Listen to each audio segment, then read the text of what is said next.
Salut tout le monde, Fred Rondeau, fondateur d'Altic.ca. Aujourd'hui, tu l'as deviné, hein? Une petite pépite! Alors, notre pépite du jour, comme tu peux voir, c'est une bonne pépite, hein? C'est une très grosse pépite. Et c'est le livre L'argent, l'art de le maîtriser de Tony Robbins. Donc, c'est un livre qui est très complet sur l'atteinte de l'indépendance financière. Parce que moi, je suis vraiment d'accord avec l'auteur que l'indépendance financière, c'est le début de la vraie vie. Tu sais, une fois que tu as atteint ça, c'est là que ta vie commence pour vrai. Parce que imagine que tu n'as plus besoin de te stresser au niveau de l'argent pour payer ton train de vie quotidien, à quel point tu réfléchis pas pareil, puis comment que tes choix sont différents, puis comment probablement que tu prends des décisions que tu n'aurais pas prises si l'argent avait été un facteur.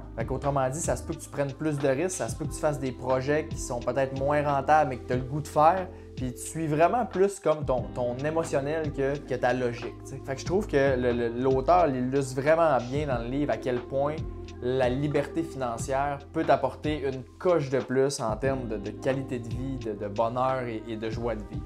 Ce que j'aime beaucoup de ce livre-là, c'est qu'il brise beaucoup de mythes, puis il n'a pas peur de dire les vraies affaires. C'est comme par exemple que la majorité des fonds communs de placement gérés activement ne font pas mieux qu'un simple indice boursier SP500 à long terme. Puis, on parle de plus de 90% des fonds communs qui font pas mieux qu'un simple indice boursier. Donc ça, c'est une vérité qui dérange beaucoup de gens dans le domaine de la finance, mais c'est quand même une vérité. Hein? Donc c'est un fait. Lui, il n'a pas peur d'en parler en long et en large là-dedans. Ensuite de ça, l'auteur, il n'a pas peur non plus de parler de certains sujets très sensibles, encore une fois, dans le domaine de la finance, comme par exemple les frais de gestion, qui souvent sont très élevés par rapport à la valeur reçue. Et là, il faut faire attention parce qu'il n'est pas en train de dire que tous les gens qui travaillent dans le domaine de la finance sont pas bons puis que ça vaut pas la peine d'avoir des conseillers puis tout ça. C'est vraiment pas ça. C'est juste que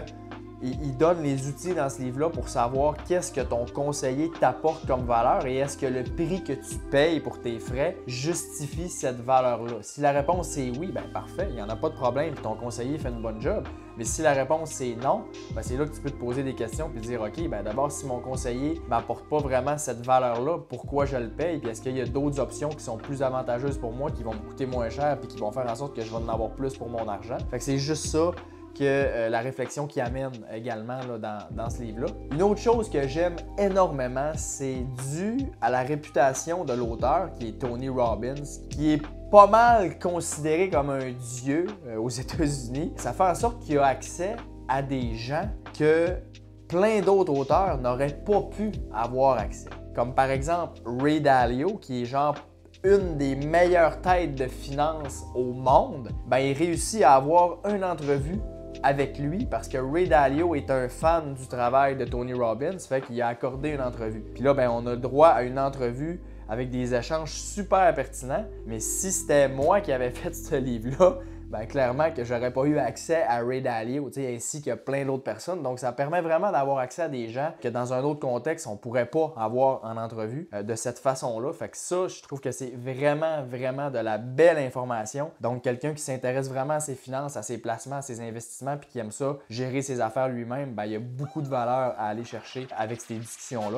Et finalement, ben dans le fond, je vais le résumer très simple, là. Pas mal tout ce qui est important de savoir au niveau des finances personnelle et de l'indépendance financière se trouve dans ce livre.